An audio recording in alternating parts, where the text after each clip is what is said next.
Hi, Brandon. Hey, good morning, Harry. How are you doing? Good, thank you. How are you?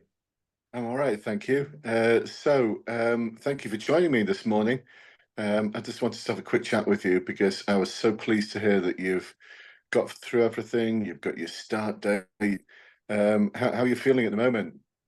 Oh, just totally over the moon. Like it hasn't really kind of sunk in yet, I guess. It still feels quite feel real. I'm just really happy. Awesome, brilliant. Have you actually got a start date now? Yeah, 30th September. 30th September. Wow, so it's just around the corner, isn't it? And which force is this one for? Remind me. Sussex. Sussex. Detective route or police constable route? Police constable. Police constable, brilliant, awesome. Honestly, you can have the most amazing career ahead of you. It's fantastic to hear.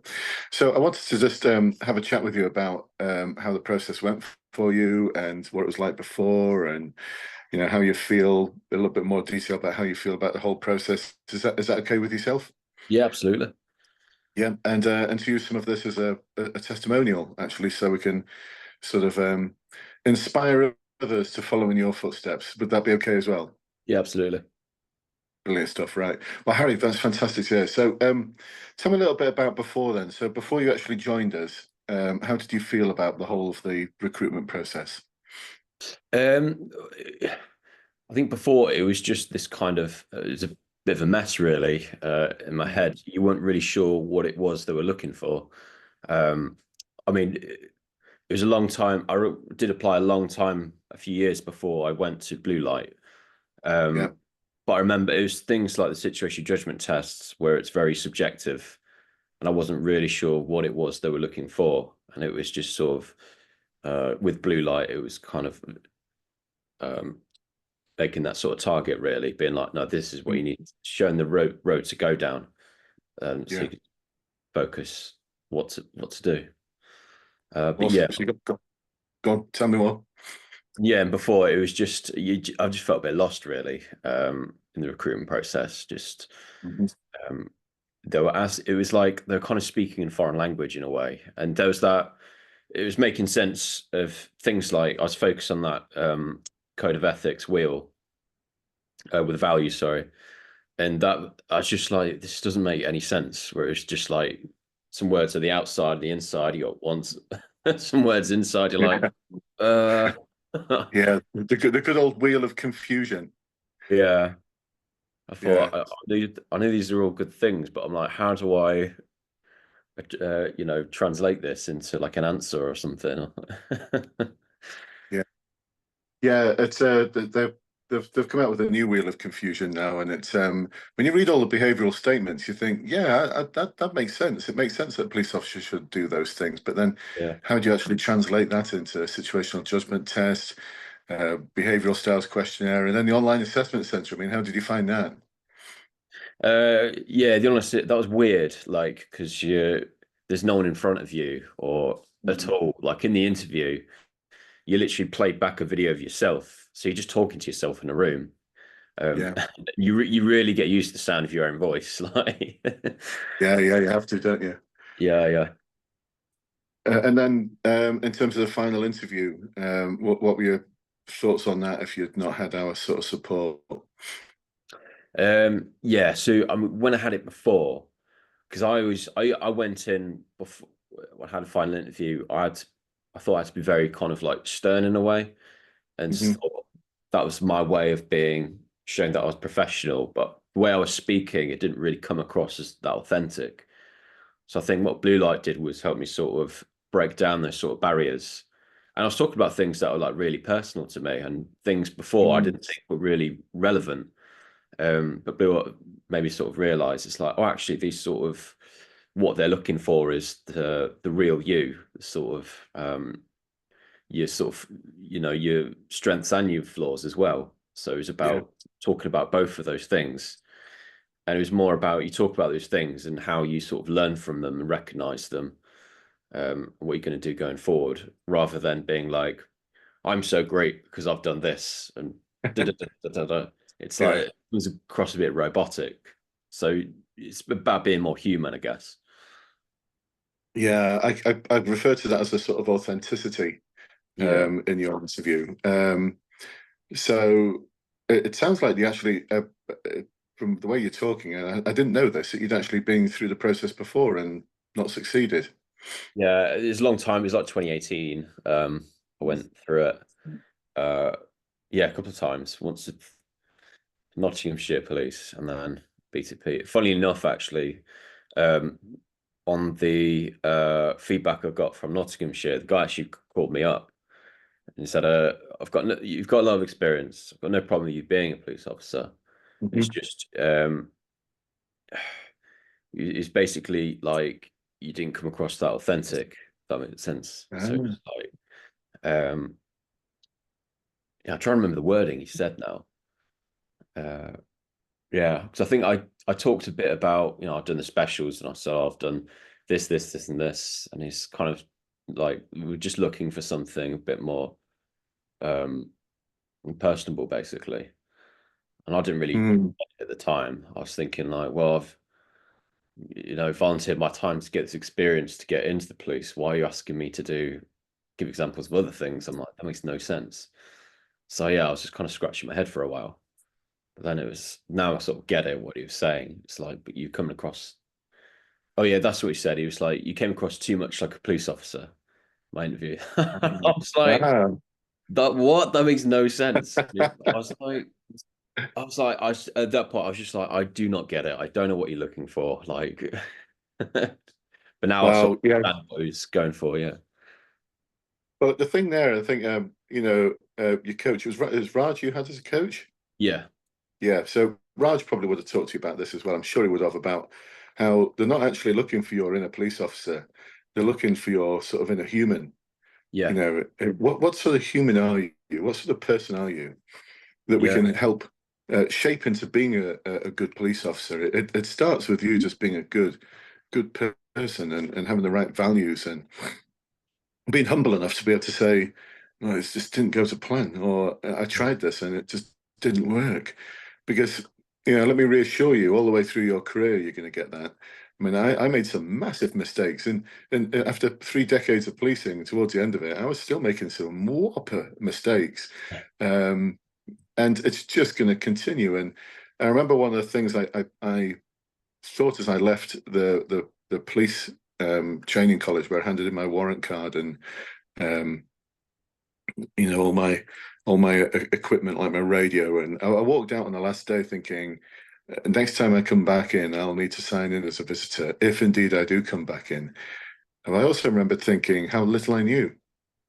After three mm, decades of policing, how much there was still to learn and how much I could still develop myself. So, that might be something to bear in mind, that humility, that yeah, humbleness, that authenticity is something that will carry you well throughout your career, because you're never going to be the perfect whatever. You're never going to be the perfect sergeant on day one. You're never going to be a perfect detective, or wherever your career takes you. There's always going to be that first day at school, and you're always going yeah, to be thinking, God, you know, it's I just I've got so much more to do to actually become the best version of whatever you decide to become whilst you're in the police. So yeah, it's interesting, that authenticity. Yeah, I mm, hope that makes sense. Does that make sense, Harry? yeah, yeah. I know. I'm glad you said that because I think, to be honest, I've been focusing so much on the recruitment process. I found out I got through it, and then I thought like it's kind of hit me the other day. Like I always had like a little bit of imposter syndrome because I Hmm. handed in my resignation at work, and people were like congratulating me and stuff, and I thought part of me thought I don't really deserve it in a way. Like I don't think I had a little bit Oh, of just like, oh God, can I really do this? And a little bit not doubt that I want to do the job, but doubt like, am I really going to be a great police officer and stuff? So, but it's just that little mm. something I'm still working through. Just that little voice of that self belief or confidence. So Yeah. And I think that's why they look for that authenticity, yeah, because if that authenticity is the thing that will carry you through, it's that authenticity of being able to know yourself well enough to be able to say, sorry, my dog is just she's pestering me. You're pestering me for a walk. No, it's that authenticity of knowing that I'm not the best version of my future detective self yet. I'm not the best version of my future inspector self yet. yeah, I can share with you when I got promoted to sergeant, I was terrified. I remember the first time I booked someone into custody, a role I'd never done before, or the first time I paraded on a group of constables, or the first time I walked down the corridor of Elizabeth Slinger Road Police Station wearing the inspector's pips. My goodness, I shared the same feeling, that feeling Yeah. of, do I really deserve this? Am I good enough? Those questions will haunt you in a humbling and authentic way for the rest of your career. And I think if any police officer turns around and says, "Oh, I've never felt like that. I've always been, perfect at everything," they're lying. Yeah. They're lying to themselves and they're lying to others as well. So I think that's what they were looking for in the interview, and I'm pleased that came across because it's that authenticity and that humility that is going to make you the awesome police officer that I'm quite sure you're going to be. Cool. Yeah, Yeah. definitely in the final interview, what helped was us talking about things I had difficulties with or things that went wrong. But I think what Mm, we're looking for is kind of like learning from it. yeah. Just things I sort of talked about. And you can see they were interested as well. It was one of the few interviews I've had. Because usually in interviews, they're very sort of like blank faced in a way. It's very sterile. But I think Mm, this interview, I could sort of tell they were like genuinely interested what I was saying. It got to one bit towards the end. I said, "Oh, sorry, I'm realize we're running over time." They're like, "No, no, no, no, go on." Like you could tell they're sort of interested in what I was saying. So yeah, I felt good after the interview. I was like, I think I've got this. That's sort of quite that's confident. awesome. Yeah, That's awesome. Yeah. So you succeeded in our two aims. One, to have them on the edge of their seats, wanting to hear more. And two, they're probably thinking, I'd be an idiot if I failed this person. I'd be an absolute idiot if I failed him. I'm guessing at some point, because you'll see them writing and making notes, won't you? yeah, I'm guessing at some point, Harry, that they actually stopped making notes and just listened to you. yeah. I think yeah, yeah, Brilliant. Awesome. Do you know that's an indicator? That's an indicator that an interview is going well. When they actually stop writing, because normally they're like scribbling everything down, aren't they? Like, yeah, but they just stop because they're enthralled, because they just want to listen to you, because your story is so engaging that they just there's this thing called writing all of these notes in this mechanistic way. They can't do it anymore. They've just got to stop. So that's mm, awesome. That's why I sort of predicted that was something that was happening. From what you're saying, I was thinking, I bet they stopped writing. I bet they yeah, stopped writing. So for anyone who's watching this, if you can get them to stop writing because your story is so engaging, so authentic, and so real and so humble, and demonstrates the values that they're looking for in a really authentic way, then you've won. You've got the prize. But you can't you can't fake that, can you, Harry? You can't fake no, it. no, yeah. I think they just want to see the real you, not the kind of fake you in a way, or not someone Yeah, who's puffing up their chest. Just the yeah, kind yeah, of yeah. you with all your flaws and yeah, um, Tell me a little bit about then the structure and detail, because one of the things that it's all well and good being authentic and having mm, humility and being humble, but you still got to answer the questions with yeah. structure and detail. So how did Raj help you with that? Yes, that was great. It was basically stripping everything down and sort of keeping Mhm. things quite simple in a way. I think during our sessions, I'd sort of go up on tangents like, no, no, just keep it. Um, so I'd sort of have, was a long time ago now. Yeah. uh, yeah, but it was like the SAL method that we talked about, stuff like that. Hmm. Um, it explained a lot about what your answers mean. Um, I think it's explaining the why and the how a lot because I think a lot of people just say what. For instance, with the STAR method, what was the situation, what's the task, what I did, what was the result. But it's like if you can explain um, how, what was the situation, how, why was it important, why did you think of these decisions, why Hmm. did you go with that decision, how did you do that, and I think that bulks out your answer a lot more. So it was a lot about the why and the how. Um, really helped. Good, good. Pleased to hear that. Yeah, Raj is awesome, isn't he? He's just Yeah, it's great. Yeah. amazing coach. Yeah, yeah. I'm sure it's not the last time you'll come across him because, one of there's some good news and bad news, about your success. Which one do you want first? Go on, we've got to start with the good news. The good news. Well, the good news is you're probably going to be stuck with us for a while because, just because you've got through doesn't mean to say it's the last you're going to hear from us. You're going to be part of the Blue Light alumni. We've got all sorts of plans to ensure that we can support you through your career with guidance, the sort of guidance that where you'll benefit from our, God, if I think about my team, it's like well over 100 years worth of experience on the team. So, yeah, that's the good news. Would you like the bad news? Let's hear Yeah, you're stuck with us for a long time, mate. it. It's going to be great to be able to track and follow your career as um, you approach your start date, and we'd love to see some pictures of your sort of passing out parade. And I know Raj would really appreciate that. We always love to see that moment. So tell me a little bit more, Harry, about what message would you give others then if they're at the sort of same place you were, a bit sort of lost, thinking, hang on a minute, I was a special constable and you still Yeah. don't want me, or just completely confused by that wheel of confusion, or just thinking, how am I going to navigate this? So what would your message be to anyone who's sat there watching this? I would say take each day as it comes. It can be a bit overwhelming sometimes if you think about the whole thing. Just take it Mhm. in small chunks, one step at a time. Just remember, a lot of people have been in the same shoes as you were. You can get through this. You got to believe in yourself, and just think a bit of work each day is definitely going to help.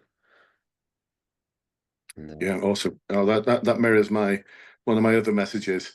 Do the reps, do the uncomfortable stuff, and do it every day. Just one small step, one uncomfortable thing that's going to take you closer to your journey.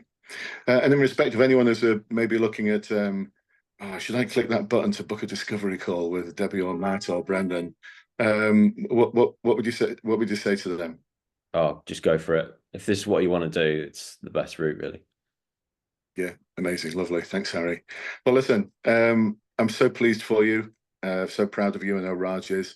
Um, keep in touch. Let us know how that first week goes, and certainly when you get to your passing out parade, we'd love to see some photographs or video footage of that moment. It's such a proud moment. I've had the benefit of passing out from three forces now, because I started in Cheshire, then went to Bermuda, then Greater Manchester Police.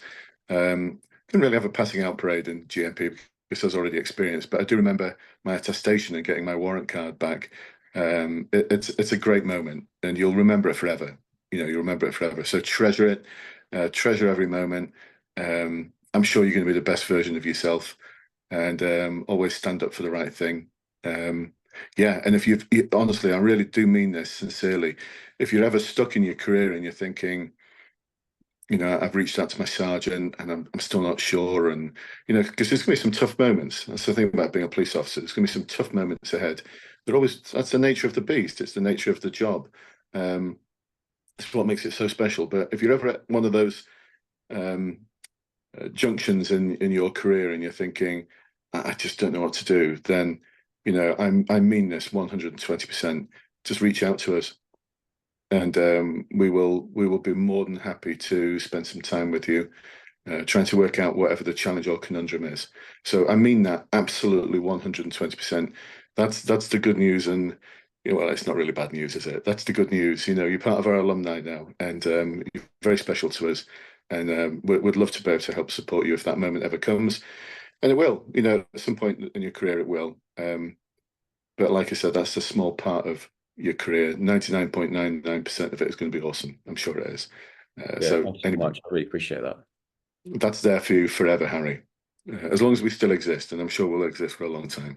Anyway, listen, my friend, it's lovely to see you and to hear more about your story. And thank you for your time this morning. I really, really appreciate it. And keep Yeah, in it's touch, good Harry. speaking to you. Thank you so much. Yeah. Okay. Take care. Bye bye now. Take care, Brendan. See you.